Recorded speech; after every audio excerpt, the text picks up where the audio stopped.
भिलाई जामियार उद्योगे आयोजित महती महफिलेर मोहतरम सदर मोहतरम सभापति उपस्थित हजरात बुजुर्ग उलामाए केराम सम्मुखपाने समवेत दीन प्रिय इस्लाम प्रिय दिनदार ईमानदार मुमिन मुसलमान भाईरा बुढ़ा बाबारा युवक भाईरा पर्दार आड़ालेर मा बोनेरा विश्वजगतेर मालिक विश्व प्रतिपालकेर विश्व दरबारे कालिमातु शुक्र যে মহান রব্বুল আলামিন আমাদেরকে দয়া করে মায়া করে ভালোবেসে রহমতি বরকতি জান্নাতের টুকরা বাগানে উম্মতের উলামায়ে দ্বীনদের মজলিসে নেক সোহবতে নসিহতের মাহফিলে আল্লাহ তাআলা আসার বসার তৌফিক দান করেছেন। এজন্য মালিকের দরবারে শুকরগুজার হই, কালিমাতু শুকর পড়ি, শুকরিয়া আদায় করি, জবান খুলে মহব্বতের সাথে ভক্তি ভরে আওয়াজ করে সমস্বরে সকলে মিলে আওয়াজ করে বলুন আলহামদুলিল্লাহ। সময় পর্যন্ত যোগ্য বুজুর্গদের জবানে পূর্ণ নসিহত আপনারা শ্রবণ করেছেন। আমি আপনাদের সামনে বসে কালামে হাকিমের সূরা আলে ইমরানের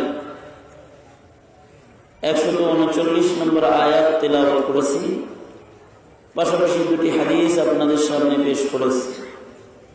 এইগুলোকে সামনে করে কিছু কথা বরকতের নিয়তে বলবার আশা রাখি।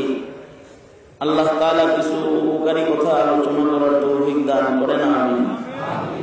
মুহতারাম হাজিরিন, সারা বিশ্বের মানচিত্রে নজর করে তাকালে মুসলিম বিশ্বের এক করুণ পরিস্থিতি আমাদের নজরে পড়ে।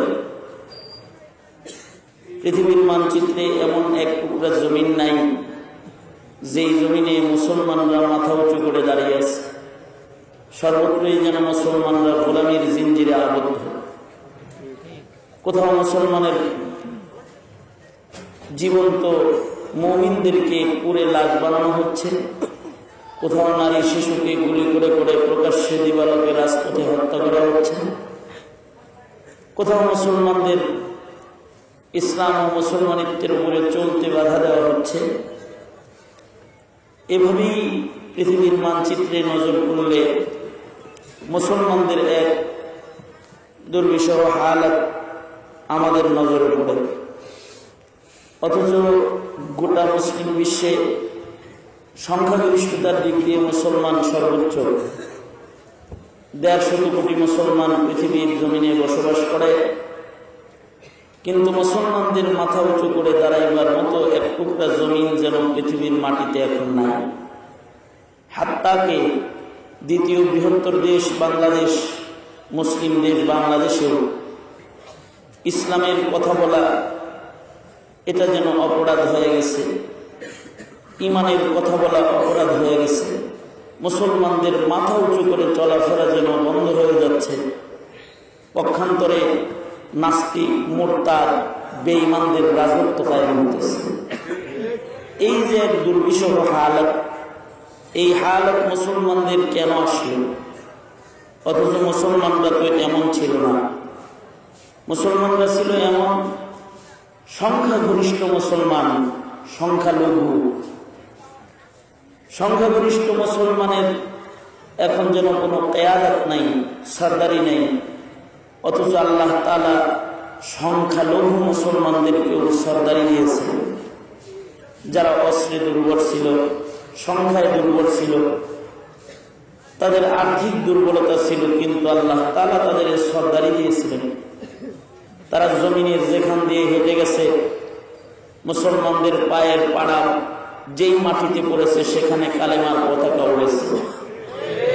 যে জমিনে মুসলমান পদচারণা করেছে সেখানে আজানের ধ্বনি উচ্চারিত হয়েছে, আজান কায়েম হয়েছে।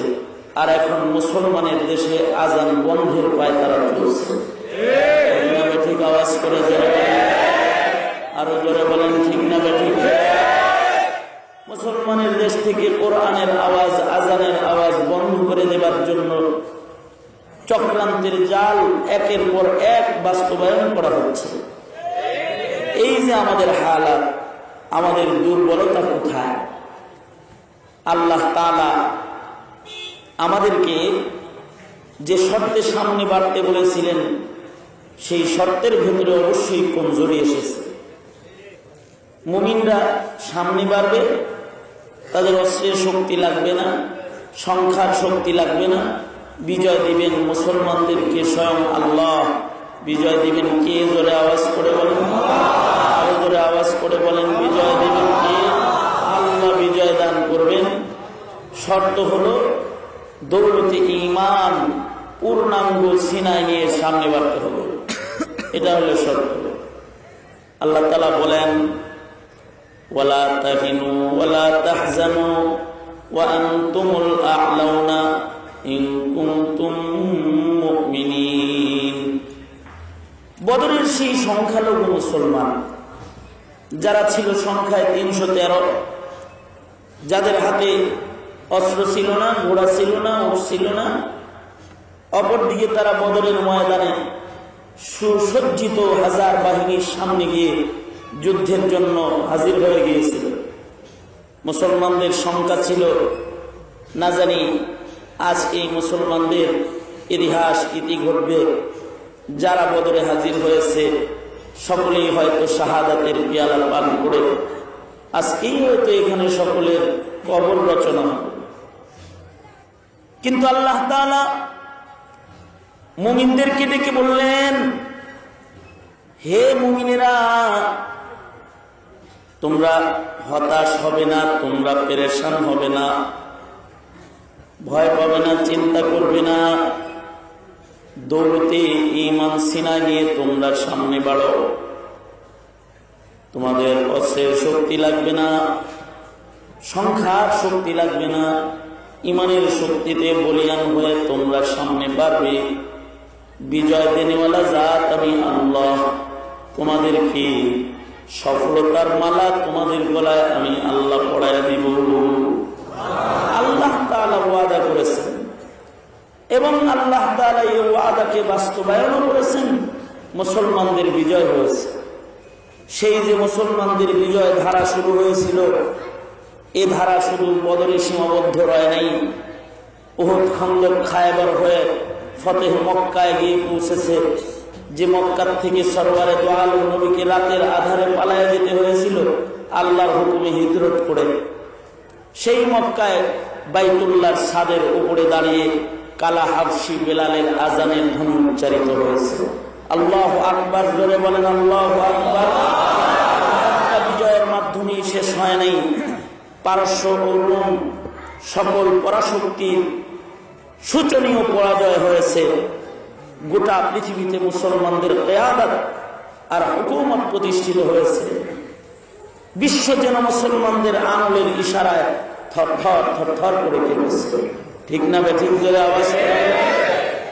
গোটা বিশ্ব মুসলমানদের আঙ্গুলের ইশারায় কেঁপেছে।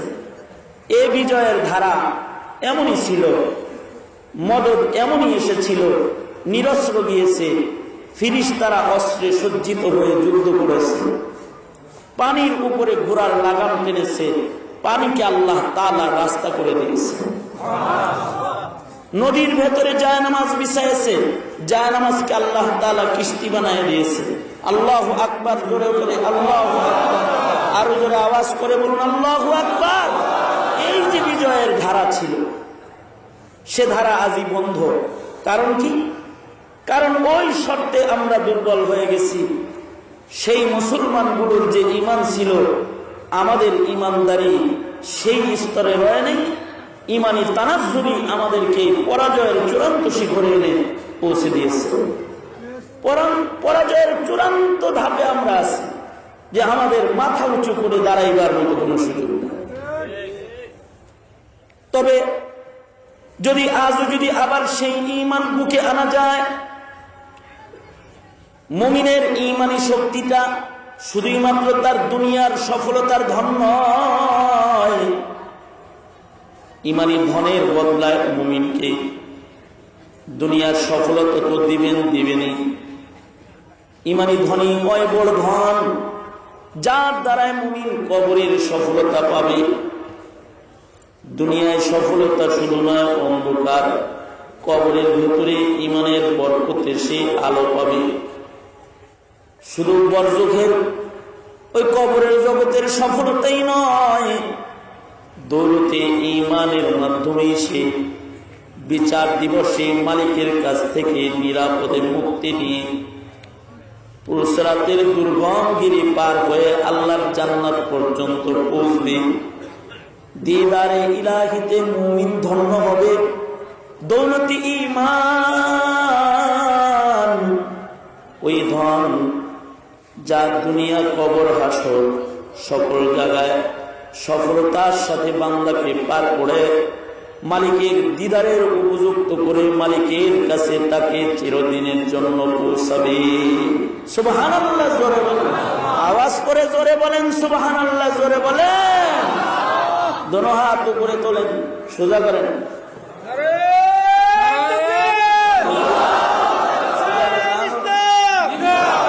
হাত সোজা করেন। আরে তাকবীর পরে দিন না, একটু পরে দিন না, এখনই তাকবীর দিয়ে অস্থির হয়ে গেল। তাকবীরের টাইমে কি করবেন? সোজা করেন। হ্যাঁ নামাই সংস্কার মার দিব দিল, কোনোদিন আসেনি দিল এই প্রথম। সোজা করেন, আঙুল খুলে দেন, নাড়াচাড়া দেন দেখি। জবান খুলে আওয়াজ করে চিৎকার করে বলুন আল্লাহু আকবার। আরো জোরে আওয়াজ করে বলুন আল্লাহু আকবার। আমি যে জায়গায় ছিলাম আমার আলোচনার সেই জায়গায় আবার চলে যাই। আমাদের পরাজয়ের ধারা এসেছে, কারণ হলো ইমানি দুর্বলতা আমাদেরকে গ্রাস করেছে। তবে ইমানি শক্তি যদি আবার অর্জন করা যায়, বিজয়ের ওয়াদা অবশ্যম্ভাবী, অবশ্যই বিজয় হবে। দিবেন কে? জোরে আওয়াজ করে আল্লাহ। মুসলমানের গোলামীর জিন্দেগির কোনো সুযোগ নাই। হয়তো মুসলমানের দুইটা পথ খোলা। মুসলমানের কয়টা পথ? হয়তো মুসলমান নিরাপদে ইমান আমলের জিন্দেগি বরণ করে আল্লাহর জান্নাতের পথে ইবাদতের রাজপথে আগায় চলবে। ইবাদতের রাজপথে কোনো বাধা আসবে তো মুসলমান তার জন্য তখন অস্ত্র হাতে ময়দানে নেমে, তার জিহাদের ময়দানে নেমে হয়তো শহীদ নয়তো গাজী হয়ে মুসলমান আল্লাহর জান্নাতে যাবে। গোলামীর কোন জিঞ্জিরে মুসলমান আবদ্ধ থাকবে না। এটা আল্লাহর ফয়সালা, আল্লাহর ফয়সালা। ঠিক না? মুসলমান গোলামি করবে না কেন? মুসলমান ভারতের গোলামি করবে না, মুসলমান আমেরিকার গোলামি করবে না, মুসলমান কোন লাল চামড়ার ইহুদ নাসারার গোলাম হবে না।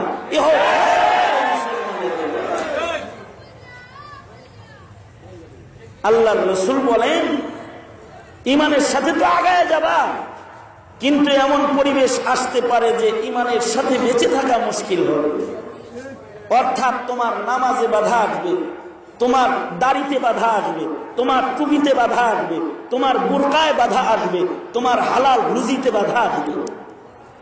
এমন একটা সমাজ আসবে যে সমাজে ইমান নিয়ে বেঁচে থাকা মুশকিল হবে। তখন কি করবে? আল্লাহর নবী বলেন, সরওয়ারে দু আলম নবী বলেন, قال رسول الله صلى الله عليه وسلم بادروا ستا بالموت। আল্লাহর নবী বলেন, হয়তো স্বাধীনভাবে ইবাদত করবা, নয়তো তাড়াতাড়ি মৃত্যুর সফর করবা। 6 জিনিস আসার আগে তোমরা জলদি জলদি মৃত্যুর সফর করো। সরওয়ারে দু আলম নবী বলেছেন, একটা কথা মনে রাখতে হবে, নবীজি নিজের থেকে কিছু বলেন না। নবীর কথাগুলো সব আল্লাহ পাকের কথা। নবীজি যা বলেন সব আল্লাহর কথা। আল্লাহর নবী নিজের থেকে কিছুই বলেন না। আল্লাহর কথাগুলোই রাসূলের কথা। এ কারণে হাদিস কেউ ওহীয়ে গায়রে মাতলু বলা হয়। अपनी मर्जी से कभी कुछ नहीं कहते आका, अपनी मर्जी से कभी कुछ नहीं कहते आका, जो खुदा कहता है সরকার ওহি कहते हैं। নিজের থেকে আল্লাহর রাসূল কিছুই বলেন না, আল্লাহ তাআলা যা বলেন রাসূল সেটা উম্মতের কানে পৌঁছায় দেন। ঠিক না বেঠিক জোরে বলেন। তাইলে নবীর কথাগুলো দর হাকিকত আল্লাহর কথা। কার কথা জোরে বলেন? আমাদের মালিককে জোরে আওয়াজ করে বলেন, আরো জোরে করে বলেন মালিককে। সকলে মিলে ডাক দেন ইয়া আল্লাহ। আর জোরে করেন না, আরো জোরে করে বলেন ইয়া আল্লাহ। চতুর্দিকে বাদ্যের আওয়াজ বেশি, আল্লাহর নামে জোরে করে বলুন ইয়া আল্লাহ। উচ্চ আওয়াজে ইমানের আওয়াজে বলুন আল্লাহু আকবার। আরো জোরে করে বলুন আল্লাহু আকবার। এই যে মালিকের নাম নিলাম, নবীর কথাগুলো আসলে ওই মালিকের কথা। ঠিক না বলছি? আরো জোরে করে বলুন ঠিক না? আস্তে করে বলুন ঠিক না বলতে? আরো আস্তে বলুন ঠিক না বলতে? নবীজি বলতেছেন 6 জিনিস আসার আগে তাড়াতাড়ি মরো। 1 নাম্বার, অযোগ্য দুষ্টরা জমিনে নেতৃত্ব হাতে নেওয়ার আগে তোমরা মরে যাও। একটা সমাজ আসবে যখন সমাজে ত্রাস, দুষ্ট চাঁদাবাজরা নেতৃত্ব করবে। আল্লাহর নবী 1000 বছর আগে বলে গেছে, সুফাহা মূর্খরা নেতা হবে। গন্ড মূর্খ দস্তখত জানে না ও নেতা হয়ে যাবে, দস্তখত জানে না, শিক্ষাবিদ ঘরে বসে যাবে।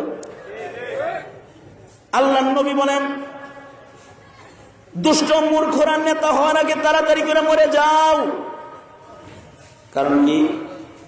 দুষ্টরা নেতা হলে ভালো মানুষের দাম থাকবে না, ভালো মানুষরা তখন খারাপ হয়ে যাবে, আর চাঁদাবাজরা তখন নেতা হয়ে যাবে। কমরে পিস্তল নিয়ে ঘুরবে ওরা হয়ে যাবে ভালো লোক, আর তসবিল হয়ে ঘুরবে ওরা হয়ে যাবে জঙ্গি। ঠিক না? ঠিক জোরে আওয়াজ করে চিল্লায় জোরে বলেন ঠিক না? কারণ দুষ্টের কাছে দুষ্টেরই কদর হবে, খুনির কাছে খুনির কদর, চাঁদাবাজের কাছে চাঁদাবাজের, চোরের কাছে চোরের কদর, আর ভালো মানুষের কাছে ভালো মানুষের কদর। সরকারে তো আলম নবী বলেন দুষ্টরা নেতা হওয়ার আগে মরে যাও। 1 নাম্বার। 2 নাম্বার, আল্লাহর নবী বলেন ওয়াকাসরাত আশ-শুরা, পুলিশ বেশি হওয়ার আগে মরে যাও। নবীর কথা কত? 1000 বছর আগের কথা। কারণ নবীজি তো 1000 বছর আগের নবী না, খালি কিয়ামতের পূর্বে যে উম্মত আসবে তারও নবী।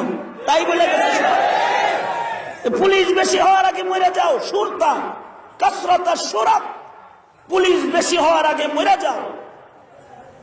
পুলিশ বেশি হওয়ার আগে মরতে কইছে কেন? কারণ পুলিশ বেশি হয়ে গেলে পুলিশ দরকারি থাকবে না, এটা সরকারি মাল হয়ে যাবে।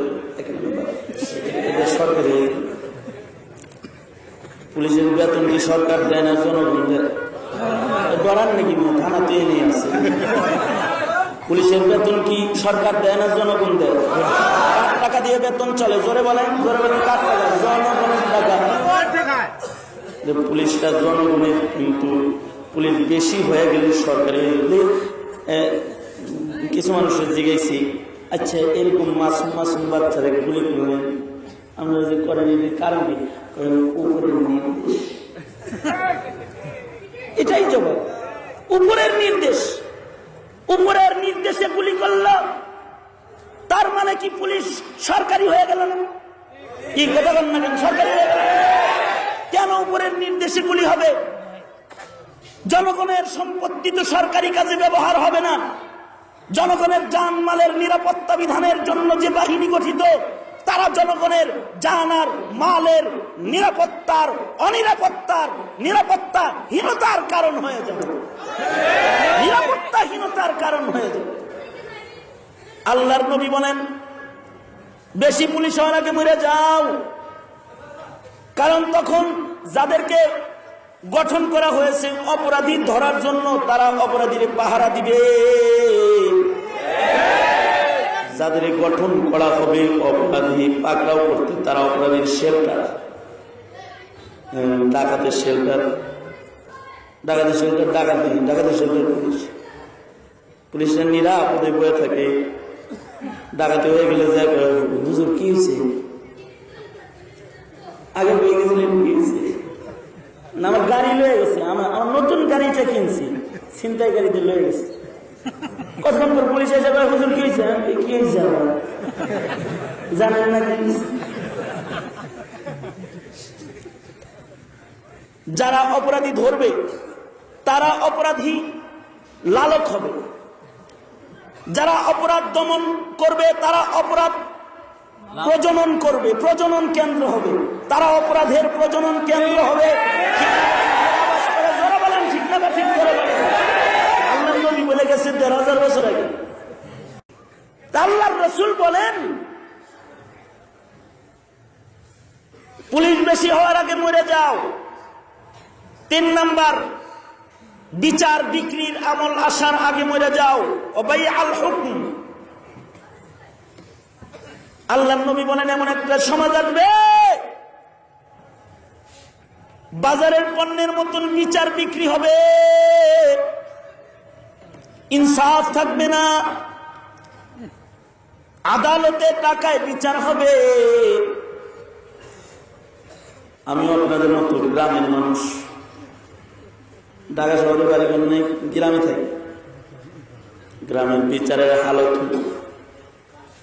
আজকাল গ্রামের একটা শালীর বিচারও পয়সা ছাড়া নড়ে চড়ে না। যারা বিচার করতে বসে তারা টাকা ছাড়া জবান খুলে না। আওয়াজ করে বলেন ঠিক না বা ঠিক করে আওয়াজ। বিচার যেন নাই, পয়সা যেদিকে যায় বিচার ওই দিকে চলে যায়। বিচার বিক্রির আমল আসার আগে আল্লাহর নবী বলে তুমি মরে যাও। আপনি ইনসাফের নজরে তাকায় দেখেন, সমাজের ছোটখাটো বিচার থেকে শুরু করে আদালত পর্যন্ত টাকা পয়সার ঝড় তুফান। ঠিক না বা ঠিক? এই আওয়াজ করে জোরে বলেন ঠিক না বা ঠিক? রাস্তায় মোবাইল কোর্ট আছে, মোবাইল কোর্ট, মোবাইল বিচার কোর্ট, ভ্রাম্যমান আদালত আছে, টাকা হওয়ার কারখানা। কি একজনের কমিটি নিয়ে জোরে গতি করে পয়সা খেয়ে খেয়ে ছেড়ে দেবে। ভ্রাম্যমান আদালত হয় কিন্তু টাকায় বিক্রি হয়ে যায়, ঘুষ দিলে বেড়ে ছেড়ে দেবে। এত আদালত হয় কিন্তু তারপরেও ফিটনেস ছাড়া গাড়ি রাজপথে চলে। তার মানে চোর বাটপাররা আদালত বসায়, টাকায় আদালত বসায় কিন্তু আদালতকে বাস্তবায়ন করে না, আদালতকে বেচা খায়। ঠিক না? আওয়াজ করে বলেন, চিল্লায় জোরে বলেন ঠিক না বে ঠিক জোরে বলেন। সরওয়ারে দো আলম নবী বলেন বিচার বিক্রির আমল আসার আগে মরে যা। ৪ নাম্বার, আল্লাহ নবী বলেন ওয়া ইস্তিগফাফান বিদ্দামি। আল্লাহ নবী বলেন রক্ত সস্তা আমল আসার আগে মরে যাও। একটা সমাজ আসবে যখন রক্তের কোনো দাম থাকবে না। মদের দাম হবে কিন্তু রক্তের দাম থাকবে না। রক্ত সস্তা পণ্যে পরিণত হয়ে যাবে। সরকারের দোয়ান নবী বলেন রক্ত সস্তা হওয়ার আগে মরে যা। রক্ত সস্তা হয়ে গেলে ঈমান নিয়ে চলাফেরা করতে পারবি না। অথচ রক্তের এক আজব বিধান, রক্তের এক আজব বিধান। দেহের ভিতরে রক্ত হলো সর্দার। চোখ ছাড়া মানুষ বাঁচছে, কান ছাড়া বাঁচছে, জবান ছাড়া মানুষ বাঁচছে, একটা কিডনি নষ্ট হয়ে গেল বাঁচছে, দাঁত ছাড়া মানুষ বাঁচছে, চুল ছাড়া মানুষ বাঁচছে, অঙ্গ কেটে ফেলেছে, হাত নাই পা নাই কিছুই নাই, তারপরেও বাঁচে। রক্ত ছাড়া মানুষ বাঁচে না। আল্লাহর বিধান, আল্লাহর বিধান। রক্তের অনেক দাম, দৈহিক ভাবে রক্তের দাম। দেহের ভিতরে রক্ত শক্তিশালী, তো দেহ শক্তিশালী হয়ে যায়। রক্ত দুর্বল, দেহ দুর্বল হয়ে যায়। রক্তে সুগার আইছে, তাও ভেজাল লেগে যায়। রক্তের সুগার নীল হয়েছে, তাও খেতে পড়ে যায়। চাষামিয়ারা বুড়া চাষামাঘাটের পেলে যায়, তাড়াতাড়ি চকলেট খাওয়ায়। রক্তের ভিতরে চকলেট নেই। রক্ত দুর্বল হয়ে গেলে দেহ দুর্বল হয়ে যায়। ব্লাড ক্যান্সার হয়ে গেলে সব অঙ্গ পচে যায়, প্রত্যেকটা অঙ্গ প্রত্যঙ্গ দুর্বল হয়ে যায়। আজব বিধান আল্লাহর কারিশমা। দৈহিক সকল রোগ নির্ণয়ে ব্লাড টেস্টের প্যাথোলজিক বিধান। ব্লাড টেস্টের মাধ্যমে দেহের সকল রোগ নির্ণয় করা হয়। রক্ত সরদার, আজব বিধান। দেহের ভিতরে এটা সরদার। শরীয়তে ইসলামে এর কত দাম, এত দাম, কিন্তু শরীয়তের বিধান রক্ত হারাম। আশ্চর্যজনক কিছু বিধান। এত দামি জিনিস, এত শক্তিশালী জিনিস, কিন্তু শরঈ বিধান হলো এটা হারাম। প্রবাহিত রক্ত হালাল নয়। হুররিমাত আলাইকুমুল মাইতাতু ওয়াদ-দাম। মরা জন্তু যেমন হারাম, প্রবাহিত রক্ত তেমন হারাম। এ কারণে কুরবানি করে রক্ত খায় না। রক্ত হালাল হইলে আগেই কুরবানি দিয়ে গ্লাস ধরে রক্ত খায় লাইত। রক্ত হারাম। যদিও কুরবানির রক্ত হয়, অথচ ইবাদত কিন্তু আল্লাহর নামে প্রবাহিত করতেছে, কিন্তু হারাম।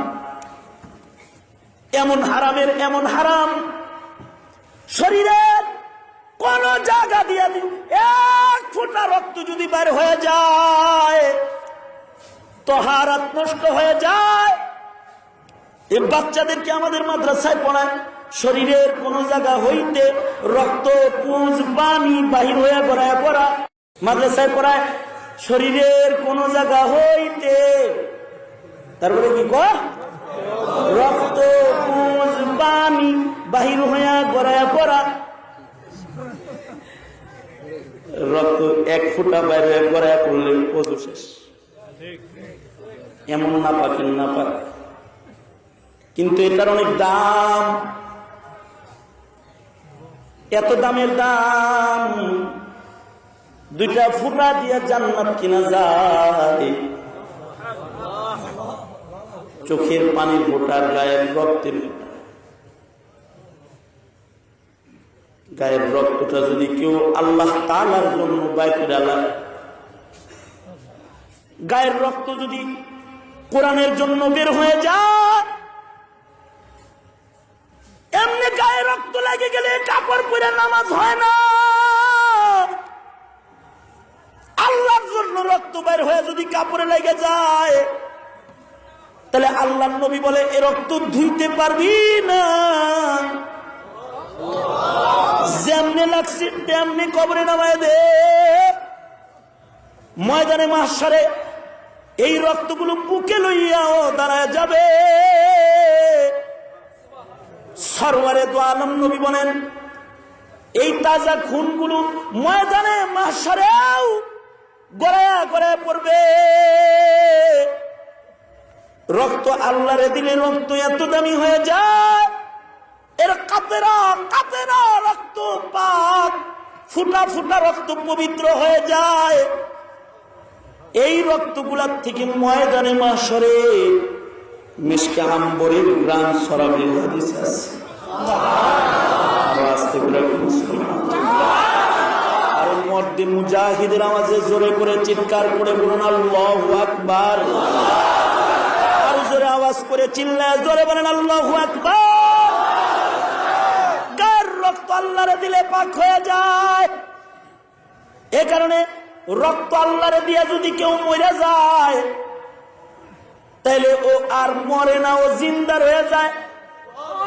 মরা মানুষের ভেতরে আফজাল মাইয়িতের খাতায় ওর নাম চলে যায়। সাহাবীদের জিজ্ঞাসা, সরওয়ারে দো আলম কোন মাইয়িত আফজাল মাইয়িত? আল্লাহর নবী বলে, শুহাদা, যারা আল্লাহর জন্য রক্ত দিচ্ছে, যারা কোরআনের জন্য রক্ত দিচ্ছে, যারা ইসলামের জন্য রক্ত দিচ্ছে, যারা নবীর প্রেমে হানজালার মতো রক্ত দিচ্ছে, যারা আল্লাহর জমিনে আল্লাহর দ্বীনের কালেমাকে বুলন্দ করার জন্য গায়ের তাজা খুন ঢাইলা দিচ্ছে, শুহাদা। আল্লাহ কয়, মানুষ মরে গেলে তারে মরা বলবে, অসুবিধা নাই, কিন্তু আমারে কেউ রক্ত দিচ্ছে, তারে মরা কবি না। আল্লাহু আকবার, জোরে বলেন আল্লাহু আকবার। আরো জোরে চিল্লায়া জোরে বলেন আল্লাহু আকবার। আল্লাহ বলেন, ওয়ালা তাকুলু লিমান ইউকতালু ফি সাবিলিল্লাহি আমওয়াত, ওয়ালা তাকুলু লিমান ইউকতালু ফি সাবিলিল্লাহি আমওয়াত বাল আহইয়া ولكن لا تشعرون ولا تحسبن الذين قتلوا في سبيل الله أمواتا بل أحياء عند ربهم يرزقون الله تعالى কয় যারা আল্লাহর রক্ত দিচ্ছে ওরা জিন্দা। এই কারণেই তো মরার পরে একদল মরা মানুষ কথা কয়, তারা হল শুহাদা। মরার পরে কথা বলে শুহাদা।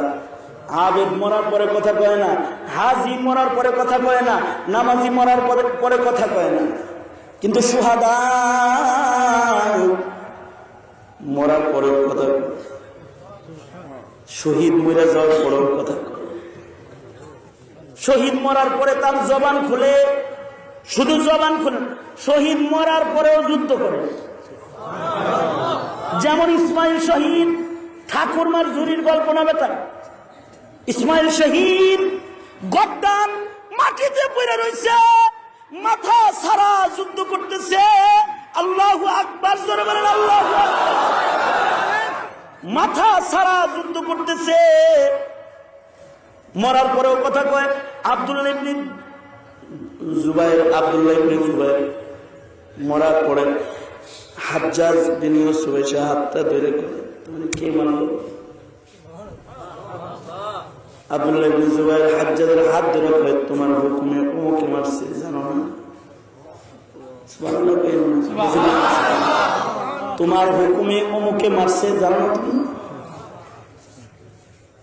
শহীদ মরার পরে কথা কয়, কারণ শহীদ জিন্দা। রক্ত কারে দিছে? আরো জোরে চিল্লায়া বলেন, কাকে দিয়েছে? জোরে বলেন। শুধু কি মরার পরে কথা কয় না, কবরে যাও কথা কয়, কবরে যাও কথা কয়। হাফেজ জামিন শহীদ রহমতুল্লাহ আলাইহি, যিনি ইংরেজ বিরোধী আন্দোলনে শহীদ হয়েছেন, হাকিমুল উম্মত মুজাদ্দিদুল মিল্লাত আশরাফ আলী থানভী রহমতুল্লাহ আলাইহি ঘটনা লেখেন। জামিন শহীদের কবরের পারে দাঁড়ায় একজন কোরআন শরীফ পড়তেছে। কবর থেকে জামিন শহীদ কি কয়? যা তেলাওয়াত বন্ধ করে, কবর থেকে तिलावत আমার কবরে করার দরকার নাই। तिलावत सुनने के बजाय तिलावत करना अफजल है। तिलावत শোনার চাইতে तिलावत করা উত্তম। আমার কবরে तिलावत করস কেন? मैं हाफिज हूं, मैं शहीद हूं, मैं जिंदा हूं, अभी अभी तिलावत कर रहा हूं। अल्लाहु अकबर, अल्लाहु अकबर। আমি শহীদ, আমি জিন্দা, আমি হাফিজ কুরআন, আমি এখনো আল্লাহর কালামের তিলাওয়াত করতেছি, আমি কি আমারটা বন্ধ করে তোরটা শুনবনি? যাও কিসি মুর্দার পর যাকে তিলাওয়াত করো। আল্লাহু আকবার জোরে বলেন, আরো জোরে চিল্লায় জোরে আওয়াজ করে বলেন আল্লাহু আকবার, আল্লাহু আকবার। শহীদ কবরে যেও কথা কয়, শুধু কবরে কথা কবে না, হাসরেও শহীদ কথা কবে। ইয়াশফাউ, শহীদ শাফাআতকারী হবে, আফজাল মাইয়িতের খাতায় তার নাম, কারণ রক্ত আল্লাহকে দান করেছে। আরে গণতন্ত্রের জন্য রক্ত দেওয়ার মানুষ তো কত আছে। ইমানের জন্য যারা রক্ত দেয় তারা হলো শুহাদা।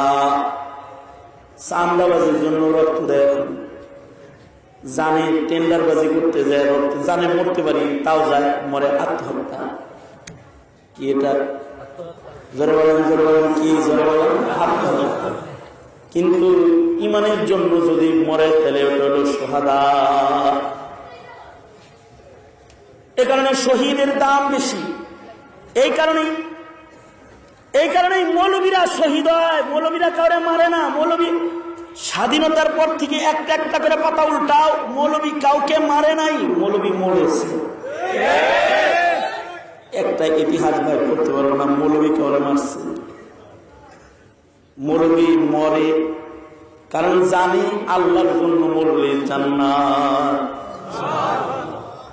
বাংলাদেশের মৌলবীরা অস্ত্র লয়ে ময়দানে যায় না, খালি হাতে যায়, ইমান লয়ে যায়। ইমান লয়ে যায়, কি লয়ে যায় জোরে বলেন, জোরে আওয়াজ করে বলেন, কি লয়ে যায় জোরে বলেন?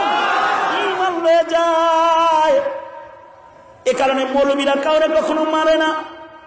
তবে জায়গায় জায়গায় যে বোমা হামলা আর জঙ্গি হামলা শোনা যায়, আল্লাহর কসম ওগুলো মৌলবী নয়, ওরা ইহুদির ভাড়াটা দালাল।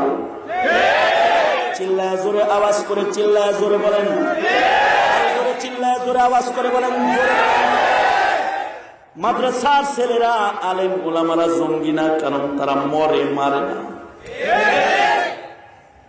তারা রক্ত দেয়, কারণ রক্ত নেয় না, কারণ জানি রক্ত দিলে আল্লাহর কাছে ডাইরেক্ট পৌঁছা যায়। এ কারণেই তো মাহমুদুল হাসান দেওবন্দি রহমতুল্লাহ আলাইহির কি হাল শোনো। তখনও শাইখুল হিন্দ বাচ্চা আছে। শাইখুল হিন্দ মাহমুদুল হাসান দেওবন্দি রহমতুল্লাহ আলাইহি তখনও বাচ্চা আছেন।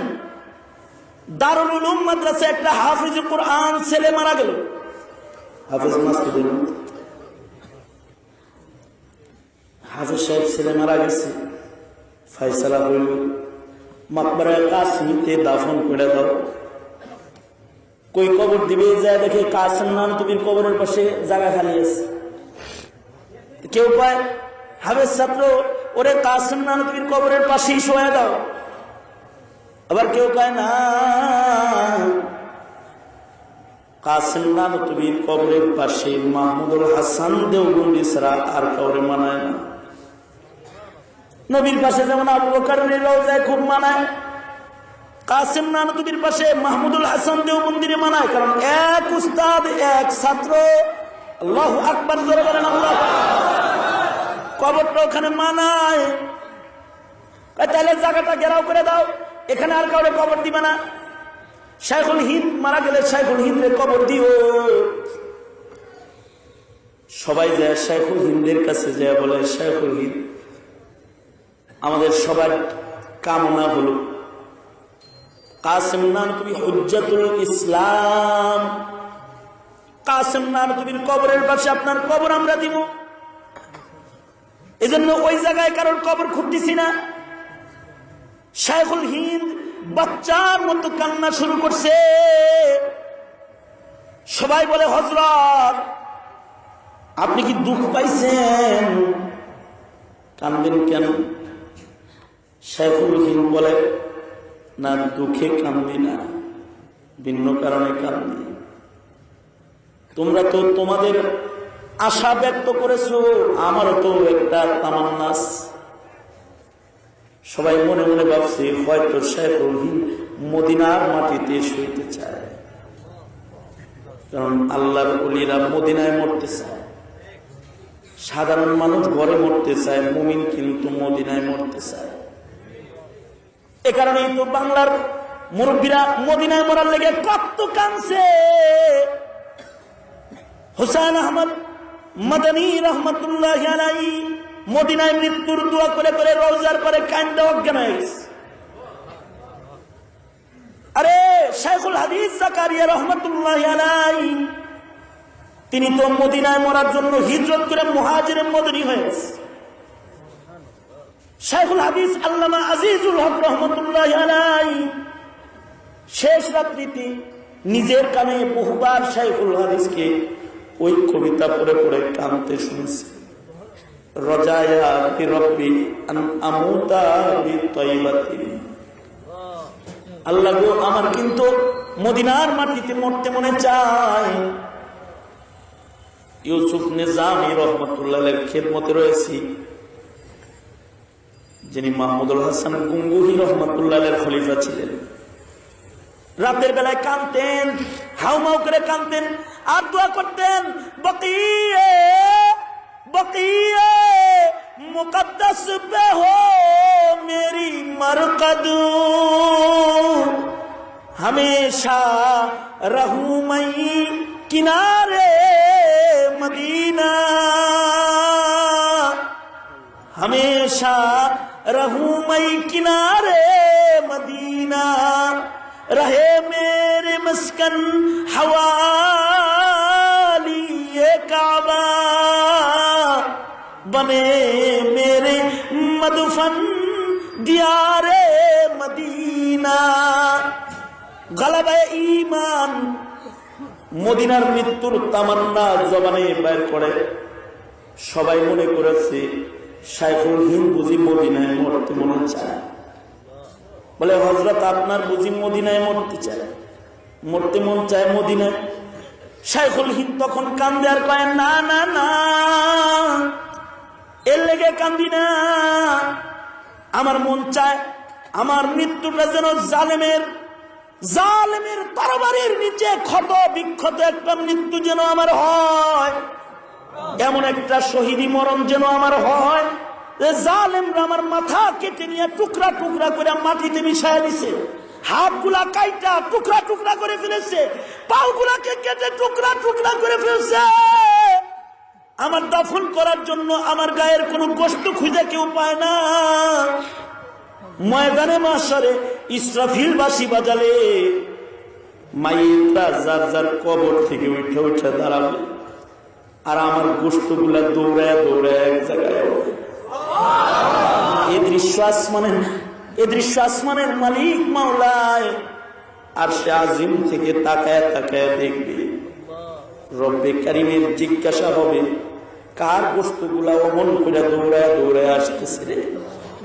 প্রতিটা গোশতের টুকরা, প্রতিটা রক্তের কাতরাত থেকে আওয়াজ বের হবে, শহীদ মাহমুদুল হাসান, শহীদ মাহমুদুল হাসান।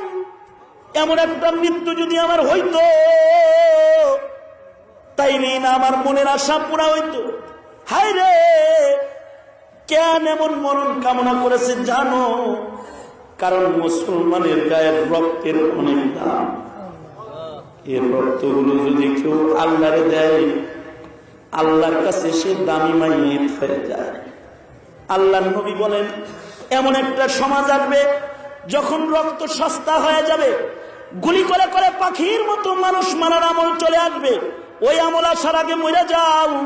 হায়রে, নজর করে রাজপথে তাকায় দেখি রক্ত, ময়দানে তাকায় দেখি রক্ত, রাস্তার মোড়ে মোড়ে রক্ত, খবরের পাতা উল্টাই দেখি মুসলমানের গায়ের রক্ত। খবর শুনি মুসলমানের রক্ত ঝরার সংবাদ কানে আয়, এমন কোন জায়গা নাই যেখানে মুসলমানের রক্ত আলতার রঙের মতো করায় করায় না পড়তেছে। কেমন যেন রক্ত সস্তা হয়ে গেছে। আল্লাহ নবী বলে, রক্ত সস্তা হয়ে যাওয়ার আমলে ইমান বাঁচানো কঠিন। ওই আমল আসার আগে তাড়াতাড়ি মরে যাও। এখন তো রক্ত সস্তা। সরকার বলে 5 নাম্বার, ওই আমল আসার আগে মরে যাও। যেই আমল এলে পরে বন্ধনের মূল্য নষ্ট হয়ে যাবে, নজর করে দেখি পিতা পুত্রের বন্ধনের দাম নাই, মুসলমানের ইমানি বন্ধনের কোন মূল্য নাই। মুসলমানের দুশ্মন। মার্কার ব্যবধানের কারণে আওয়ামী লীগ বিএনপিকে কাটে, বিএনপি আওয়ামী লীগকে কাটে। একই দলের নেতৃত্বের টানাটানিতে পিষ্ট হয়ে সাধারণ জাতির রক্ত মাখা লাশ রাস্তার মরে মরে পড়ে থাকে। ঠিক না? বন্ধনের কোনো মূল্য নাই। সরকার বলে ও আমল আসার আগে মরে যাও। আল্লাহর নবী বলেন এমন একটা আমল আসবে যখন ইলমের মূল্য নষ্ট হয়ে যাবে, আলেমকে গালি দেওয়া হবে। এখন আলেমকে তেতুলুজুর কয়, আলেমকে জঙ্গিবাদ বলে, আলেমকে সন্ত্রাসী বলে, আলেমদের গায়ে কাদা লাগাইবার মেহনত চলে। আর ধর্মীয় শিক্ষাকে থার্ড ক্লাস শিক্ষা হিসেবে ঠাট্টার মস্কারির বস্তুতে পরিণত হয়েছে। ঠিক কিনা? আওয়াজ করে জোরে বলেন ঠিক না বে ঠিক করে। অথচ গানের মূল্য এসে গেছে। আরে রাখেন। অথচ গানের মূল্য এসে গেছে, গায়কের মূল্য এসে গেছে, আলেমের মূল্য নষ্ট হয়ে গেছে। আলেমের মূল্য নাই, গায়িকার মূল্য আছে, অভিনেত্রীর মূল্য আছে। ইউকাদ্দিমুনাহুম ইউগান্নিহিম ওয়া হুয়া আকাল্লু মিনহুম ফিকহান। গান গেয়ে শরীয়ত মারফত শোনালেও তার কথা মানুষ শুনবে, অথচ তার ইলমি মাহারাত থাকবে না। সরকার বলে আমল আসার আগে তাড়াতাড়ি মরে যাও। নজর করে তাকায় দেখি এই আমলগুলো যখন যেন আমাদের সামনে হাজির, তাহলে তো মরে যাওয়ার টাইম এসে গেছে। তাইলে এক কাম করি, এক বোতল কইরা বিষ লই, আর একটা কইরা রশি লইয়া গলায় পেঁচায় যার যার মতো কাছে ঝুলে যাই। কারণ আল্লাহর রাসূল মরতে কইছে। আহলে হাদিস মতো তর্জমা করলে তো এটাই করুন না। কথা কস না, আহলে হাদিসের মতো শাব্দিক তর্জমা করলে তো তাই হইব, যে বিষ খায়া মরে যাও, এটা হইব তর্জমা। এই তর্জমা না গাধা। উস্তাদ ছাড়া হাদিস পড়া যায় না, জাকির নায়েকের উস্তাদ নাই, ডাক্তার জাকির নায়েকের উস্তাদ নাই। ও একটা ধর্মান্ধ। ঠিক না? আওয়াজ করে চিল্লায় জোরে বলেন ঠিক না? ঠিক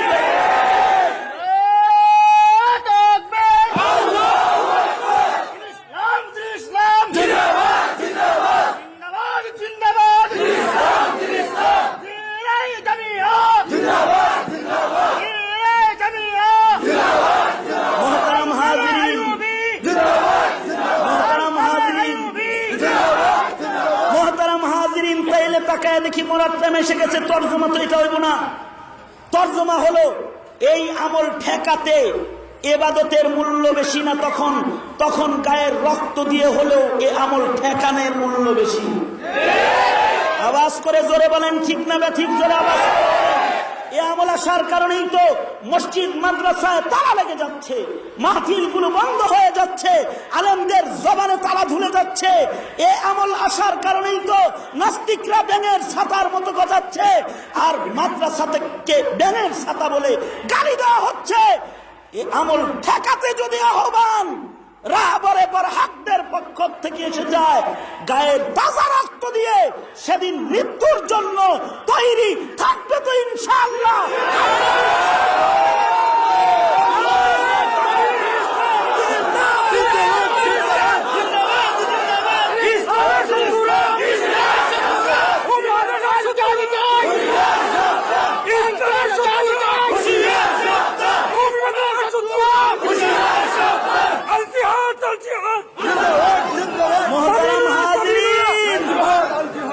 দিরাই জামিয়াত থেকেও আমরা বাংলাদেশ সরকারকে বলতে চাই, ব্যাঙের ছাতা মাদ্রাসা নয়। সুতরাং মাদ্রাসায় সরকারের সেই টাকাগুলো জনগণের জাকাত ফেতরা যা আছে নিবাডা তারা দেবেন। আর বন্ধ যদি করতে হয় তাহলে সোহরাওয়ার্দী উদ্যান কালকে তালা লাগাও, চুমাচুমি করতে দিবা না। মুসলমানের সন্তানদেরকে দিয়া ভালোবাসা দিবস নামে চুমাচুমিকে ওপেন করে মাদ্রাসা শিক্ষাকে গালি দাও। মুসলমানের ঘরে এক হালাল জাদারা এমন কথা বলতে পারে না।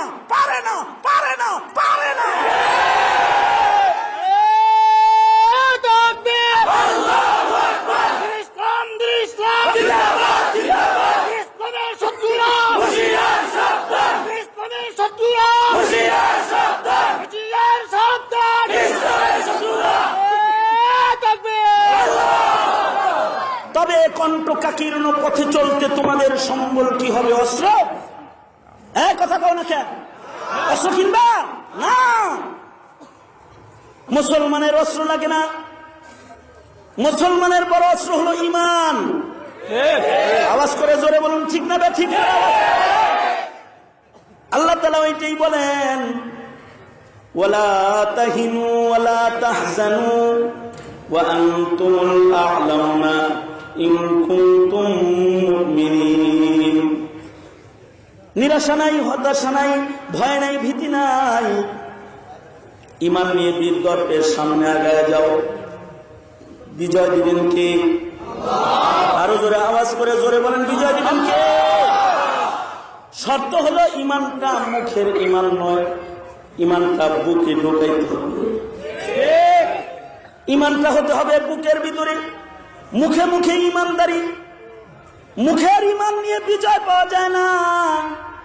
মুখের ঈমান চুরি হয়ে যায়, মুখের ঈমান বিক্রি হয়ে যায়, মুখের ঈমান ডাকাতি হয়ে যায়। কিন্তু বুকের ঈমান যদি হয়, এটা ঝাঁঝরা হয়, শাহাদাতের পিয়ালা গ্রহণ করে, কিন্তু ঈমান ছাড়ে না। বুকের ভিতরে ঈমান লাগবে। বুকের ভিতরে যার ঈমান হবে, যার ঈমান বুকে নিবে, বুকের ঈমান বিক্রি হবে না, বুকের ঈমান টাকায় বেচা যাবে না, বুকের ঈমান চলে নিবে না, বুকের ঈমান কবরে যায়। এখন বুকে ঈমান যে ঢুকাবে, কেমনে ঢুকাবে? মিডিয়া দিয়ে ঢুকাবে। বুকের ঈমান আগের জমানায় আল্লাহ তাআলা নবী পাঠায় পাঠায় বুকে ঈমান ঢুকাইছে, আর কোন নবী আসবে না। তাহলে কি জাকির নায়কের চ্যানেল দিয়া খালি ভিতরে বুকে ঈমান ঢুকাইবে না? বুকে ঈমান ঢুকাইবার জন্য নবী আসবে না, কিন্তু আলেম জন্মের সিলসিলাকে জমিনে চালু রাখতে হবে। রিজালুল্লাহ, যে কাফেলা কিয়ামত পর্যন্ত জাতির সিনায় ঈমান প্রবেশ করাবে। বাংলার জমিন তথা গোটা দুনিয়ার যত মাদ্রাসা আছে, সব মাদ্রাসাগুলো হলো রিজালুল্লাহ বানাইবার কারখানা, যেখান থেকে মুসলিম মিল্লাতের বুকে ঈমান ঢোকানো হবে। আর তাদের সান্নিধ্যে গিয়ে জাতি দ্বীন শিখবে, ঈমানের রাজপথে তারা চলবে। মিডিয়ার কাছে যে বুকে ঈমান নেওয়া যায় না, মিডিয়ার কাছ থেকে চাপাবাজ হওয়া যায়। যারা যারা মিডিয়ার থেকে দ্বীন শিখেছে, ওরা হয়েছে চাপাবাজ নাম্বার 1। ঠিক না? ঠিক জোরে আওয়াজ করে। আর যারা সোহবতে যায় দ্বীন শিখেছে, তাবলীগের মাধ্যমে, হক্কানি পীরদের মাধ্যমে, মাদ্রাসার মাধ্যমে সোহবতে যারা দ্বীন শিখে, তাদের বুকের ভিতরে ঈমান। এ কারণে ইসলামের বিরুদ্ধে আওয়াজ আসলে বুকে ঈমানদার যারা, তারা আর চুপ থাকতে পারে না। তাইলে জাতির বুকের ঈমান হিফাজতের জন্য তাবলীগ সংরক্ষণ, মাদ্রাসা সংরক্ষণ, হক্কানি পীর বুজুর্গদের খানকাকে উজ্জীবিত রাখার জরুরত আছে না নাই? জোরে বলেন। আলে হাদিস, নাস্তিক, মুরতাদ, বেদাতীরা এই তিনটার দুশমন। কারণ এরা ইহুদি এজেন্ট। ঠিক না? ঠিক করে আওয়াজ করে ইহুদি এজেন্ট। সতর্ক থাকুন। জাতির ঈমান মুখে নেওয়ার জন্য নয়, জাতির ঈমান বুকের ধন, এটাকে বুকে নিতে হবে। এদেশের মক্তবগুলোকে বন্ধ করা হয়েছে, সকালবেলার স্কুল চালু করা হয়েছে।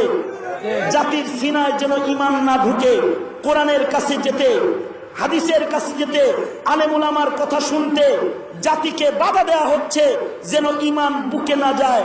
এগুলো সব ইহুদি চক্রান্তের জাল। ঠিক করে আওয়াজ করে বলে। আমার মুখতাসার আলোচনায় গভীর রাতে জামিয়ায় আপনাদের কাছে আবেদন, বাংলার জমিনে যারা তাবলীগ বিরোধী হবে, কওমি মাদ্রাসা বিরোধী হবে, হক্কানি পীর বুজুর্গদের খানকা বিরোধী হবে, এদেশ থেকে তাদেরকে পালাতে হবে।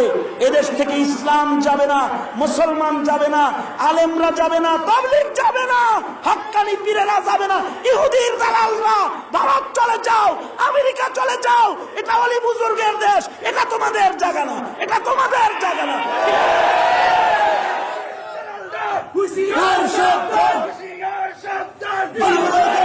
মোহতারাম হাজিরিন, জামিয়ার যে কোনো সংকটে আপনারা দিরাইবাসী যে কোনো সময় যে কোনো পদক্ষেপে জামিয়ার সাথে আলেমদের সাথে থাকতে তৈয়ার আছেন তো? কারা কারা তৈয়ার? কারা কারা তৈয়ার?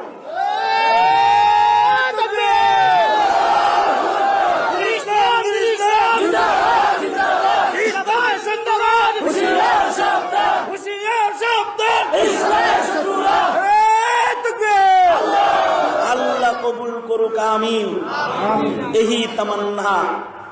আল্লাহ তাআলা আমাদেরকে বুকে ঈমান দান করেন, ঈমান বুকে নিয়ে কবর পর্যন্ত পৌঁছার তৌফিক দান করেন। ঈমানের বাতি, ঈমানের মার্কাজগুলোকে আল্লাহ তাআলা হেফাজত করেন, আমিন সুম্মা আমিন। মাদ্রাসার